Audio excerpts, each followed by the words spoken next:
Bonjour à tous et bienvenue dans cette vidéo dédiée aux tensions actuelles autour du mouvement séparatiste MAK et de son leader Ferhat Meheni. Ces derniers temps, la sphère politique et sécuritaire algérienne est en alerte maximale devant les agissements de cette organisation, soutenue par des puissances extérieures comme le Maroc et la France, qui tentent de relancer un projet de division dénué de tout fondement local. Suite à un documentaire diffusé à la télévision nationale révélant des détails inédits sur les financements et opérations du groupe, les autorités ont renforcé leur surveillance sur le terrain, multipliant les échanges avec les résidents de Tizi Ouzou, Béjaïa et d'autres wilayas de Kabylie. Cela fait suite à l'appel de Meheni pour une mobilisation le 14 décembre, présenté comme un moment clé, mais qui semble confiné aux réseaux sociaux et à des comptes financés artificiellement. Ces déclarations récentes, évoquant des millions de soutiens et une élection imaginaire, trahissent une déconnexion totale avec la réalité, sans écho auprès des populations ou des analystes. Beaucoup y voient la preuve d'une bulle nourrie par des intérêts étrangers visant à déstabiliser l'Algérie. Les experts convergent pour affirmer que ces remous ne surgissent pas de nulle part, mais résultent d'un appui politique, financier et médiatique orchestré par des franges de l'extrême droite française et des instances marocaines. Ces derniers exploitent le dossier comme levier de négociation, surtout quand leurs efforts pour inverser les dynamiques autour du Sahara occidental échouent. Les données indiquent que les autorités algériennes ont abandonné leur ancienne indifférence envers les propos de Meheni, particulièrement depuis que des signes montrent une tentative d'internationaliser le sujet pour exercer une pression diplomatique sur Alger. Ce qui frappe le plus, c'est l'absence de discrétion des soutiens. Le Maroc, frustré par la fermeté algérienne sur le Sahara, amplifie la visibilité du mouvement dans ses médias, tandis que certains organes de presse française de droite diffusent ces messages, essayant de peindre une Algérie fragmentée, une narrative qui n'adhère plus à la société algérienne depuis longtemps. Pourtant, la riposte ne se limite pas aux institutions. Elle émane profondément de la société civile, surtout en Kabylie. Les locaux, pleinement avertis des visées de ces intrigues, rejettent fermement l'idée que leurs régions servent de pions dans des jeux d'extorsion étrangers. Cette awareness n'est pas récente. Elle découle d'un effort soutenu par des intellectuels, activistes, figures locales et même des proches de Meheni qui l'ont désavoué après avoir perçu l'ampleur des manipulations ciblant la jeunesse régionale. Les mesures étatiques, comme la grâce accordée par le président Tebboune il y a quelques années, ont été pivotales, permettant à de nombreux adhérents du mouvement de rentrer, se livrer et réintégrer la société après régularisation. Malgré ces fissures internes qui minent le groupe, les bailleurs persistent à injecter des fonds et propager des rumeurs pour dépeindre Meheni comme un exilé légitime Baked par des forces mondiales. En vérité, aucun État, pas même la France qui l'accueille, n'a validé son passeport fictif, une simple impression papier que ni Paris ni Rabat n'osent reconnaître, craignant un clash diplomatique ingérable avec Alger. Ironiquement, cet individu gonflé par certains médias peine à mobiliser une poignée de personnes. Ces annonces passées se sont toutes soldées par des flops, suivis de retraits médiatiques pour laisser l'oubli opérer, avant un retour avec des allégations recyclées et des visions fantaisistes. Dans ce cadre, la télévision publique a rempli un rôle crucial en exposant pour la première fois des aspects complets des opérations du MAK, illustrant comment il sert de façade à des agendas externes exploitant des jeunes en quête de papiers européens. Certains n'ont rejoint que temporairement pour des motifs administratifs, se retirant une fois stabilisés, comme l'a révélé un témoin. Ce récit encapsulait l'illusion propagée. Ce n'est ni un projet politique authentique ni un soulèvement populaire, mais un outil au service d'intérêts étrangers sans lien avec la Kabylie ou l'Algérie. Le régime marocain n'est pas étranger à ces évolutions, traversant une phase d'isolement après des revers au Sahara occidental et des scandales de lobbying en Europe.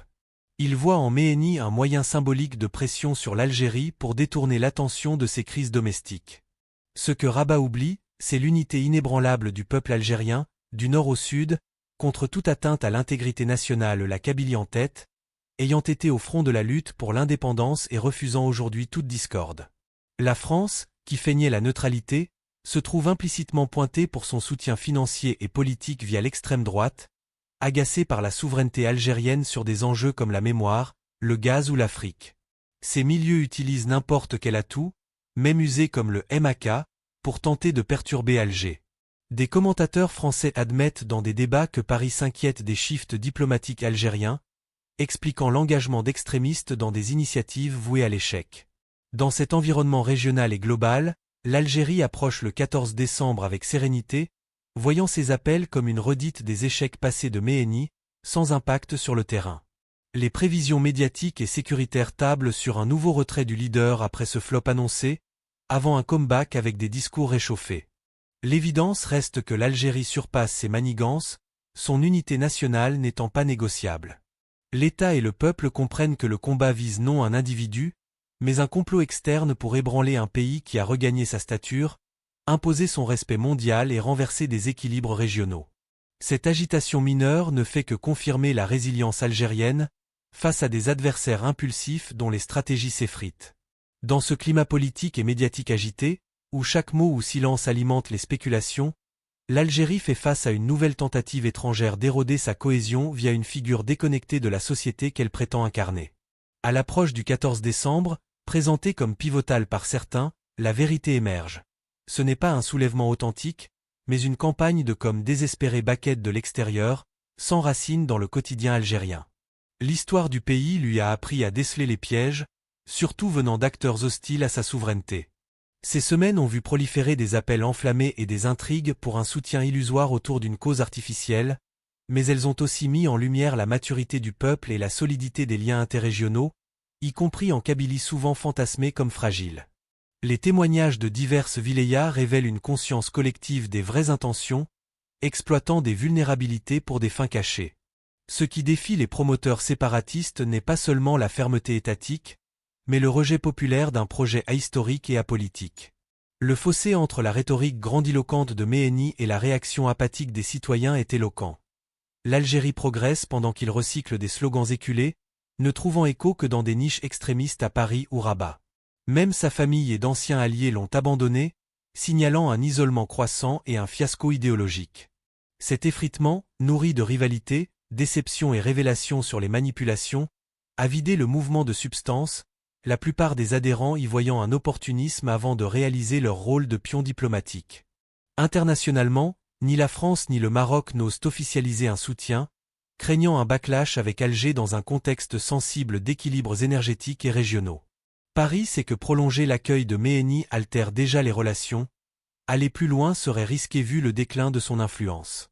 Rabat, via un double jeu, utilise cela comme monnaie sur le Sahara, mais évite d'apparaître comme instigateur direct pour ne pas être taxé d'ingérence. L'Algérie opte pour une stratégie patiente. Exposée via le documentaire récent Les motivations, financement et réseau, dans une optique éducative qui renforce l'unité et la confiance institutionnelle. Le peuple perçoit ces attaques comme visant l'identité nationale globale, répondant par lucidité et solidarité. Le 14 décembre restera banal, contredisant les illusions numériques. Ces appels s'achèvent toujours en silence embarrassé. Ultimement, l'Algérie, riche de son passé et de sa résilience, ne saurait être ébranlée par de telles frivolités. Les acteurs externes se fourvoient sur le tissu social algérien et l'attachement à l'unité. La fin réelle ? Un retour au concret, un leader isolé, manipulé et délaissé, un mouvement virtuel, un peuple résolu à préserver sa stabilité contre ambition personnelle ou agenda étranger. Dans cet effacement de la fiction, l'Algérie émerge plus forte, unie, vigilante et confiante en sa souveraineté séculaire.